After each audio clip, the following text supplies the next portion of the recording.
నీకెక్కడి నుంచి ఆర్డర్స్ ఉన్నాయా రాహుల్ గాంధీ గారి నుంచి? నిజంగా కట్టుబడి ఉంటే మీరు చెరువుల పరిరక్షణకు పేదవాడికి ఒక చట్టం, ఉన్నవాడికి ఒక చట్టం, ఎంఐఎం వాడికి ఒక చట్టం, ఇట్లాంటి ఇంప్లిమెంట్ చేస్తున్నాం. మరియు ఇప్పటికైనా అక్బరుద్దీన్ గారు కూడా ఫస్ట్ మీరు చట్టాన్ని గౌరవించి అధికారులను బెదిరించడం మానేయండి. ఎవరు వస్తారో చూస్తా, ఏం చేస్తారో చూస్తా. ఏం చట్టాలు వర్తించాయి హైదరాబాద్లో?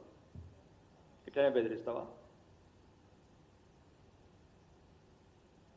మీ రాజకీయ జీవితం అంతా మెజారిటీ మతస్థులను అవమానపరచడం, అధికారులని దుర్భాషలాడటం, రాజకీయ నాయకుల్ని అభ్యంతరకరంగా మాట్లాడటం. కాబట్టి కాలం చెల్లింది. ఇంకా రానున్న రోజులలో చట్టం మంచిగా 4 పాదాల మీద నడిచేట్లు హైదరాబాద్ చూపిస్తాం. మీరు ఇప్పటికైనా మీరే స్వచ్ఛందంగా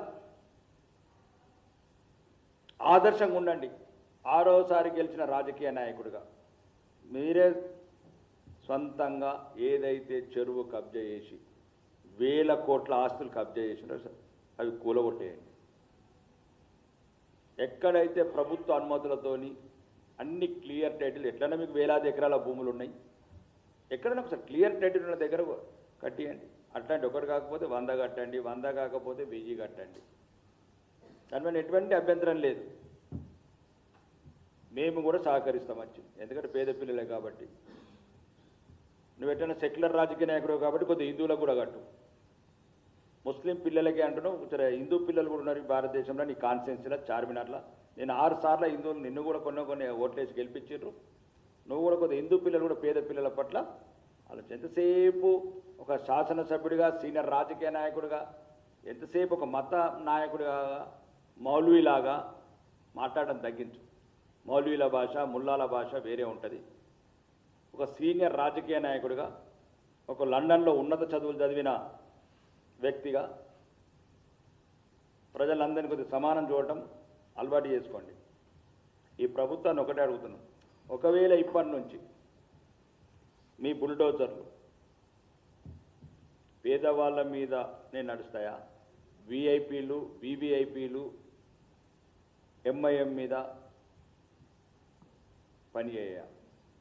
రంగనాథ్ గారిని కూడా అడుగుతున్నాం, రానున్న రోజులల్లా మీరు ఇట్లాంటి చర్యలు తీసుకుంటే ప్రత్యక్ష కార్యాచరణకు కూర్చుకోవాల్సి వస్తుంది భారతీయ జనతా పార్టీ.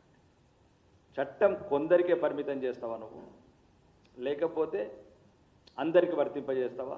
మీరు చెప్పాల్సిన అవసరం ఉన్నది. ఇంకా ఏదైతే ఉన్నదో రానున్న రోజులల్లా ఇంకా ఎంఐఎం ఎందుకు అంత సరంటే భయం? దేని గురించి అంత భయం? మీరు సపోర్ట్ చేస్తే ఉన్న ప్రభుత్వం, మీరు సపోర్ట్ చేస్తే అధికారంలో ఉన్న రాష్ట్ర ప్రభుత్వం, ఆ అధికారులే మీ ఇళ్ళకి వచ్చేది. మీరే శాసనసభ్యులు పాత బస్తీలా. మీరు శాసనసభ్యులు, మీ అన్న అసదుద్దీన్ ఓవైసీ గారు పార్లమెంట్ సభ్యుడు, పనిచేసే అధికారులు కూడా మీకు అందరూ తెలిసిన వాళ్ళే.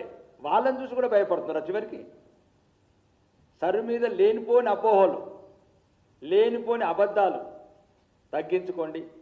రాష్ట్ర ప్రభుత్వం మీ కన్సర్న్లో నడిచే రాష్ట్ర ప్రభుత్వం ఉంది. అధికారులు కూడా మీకు తెలిసిన అధికారులే 20-30 ఏళ్ళుగా. కాబట్టి ప్రజలల్లా అపోహలు సృష్టించకండి. సార్ మీద ఏమైతుంది? ఈ దేశం కాని వాడికి మీరే స్వచ్ఛందంగా వాళ్ళకి చెప్పండి, వాళ్ళకు తీసేయించండి ఓట్లు. మీ బాలనగర్ కావచ్చు, పాత బస్తీలు కావచ్చు, ఎక్కడెక్కడైతే విదేశీ ఆక్రమణదారులు ఉన్నారో మీరే తీసేయించండి. ఈ దేశం కాని వాళ్ళు, ఈ నేల మీద ఎటువంటి హక్కు లేని వాళ్ళు, ఇక్కడున్న ఎటువంటి నీరు, గాలి, సహజ వనరుల మీద ఎటువంటి అధికారం లేని వాళ్లకు భారతదేశ సహజ వనరుల్ని ఎట్లా కట్టబెడతారు? భవిష్యత్తులో ఎన్ని ప్రమాదాలకు కారణమవుతుంది? చనిపోయిన వాళ్ళ కోట్లు, 3 చోట్ల ఉన్న వాళ్ళ కోట్లు, అవే ఏదైతే సర్ అనేది ఉందో మీరు లేనిపోని అపోహలు సృష్టిస్తున్నారు. ముస్లింలకు కూడా ఒక రకమైన భయం క్రియేట్ చేస్తున్నారు. తండ్రి పేరే అడిగినారు. 2002 మ్యాపింగ్. తండ్రి లేకపోతే తాత తండ్రి ఉన్నవాడే ఈ దేశస్థుడు. మీరు 20 ఏళ్ళ కింద ఎక్కడికి వచ్చిన తాతలు తండ్రులు?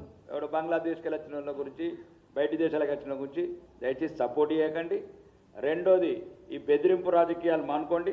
ఇకనైనా ఈ లేనిపోయిన అపోలు సృష్టించి ఈ సర్ అనే ఒక కార్యక్రమం ఈ దేశ భద్రత దృష్ట్యా, దేశ భవిష్యత్తు దృష్ట్యా, ఈ దేశంలో నిజమైన భారతీయులకే ఇక్కడున్న సహజ వనరులు చెందాలి. రెండోది, ప్రజాస్వామ్యంలో మనం ఎన్నుకునే నాయకులు మన నిర్ణయాలతో ఎన్నుకోబడాలి. కానీ విదేశాలకు వచ్చిన ఆక్రమణదారులు లేదు ఇక్కడ విదేశీ కుట్రతోని భవిష్యత్తులో భారతదేశానికి ప్రమాదకరమైన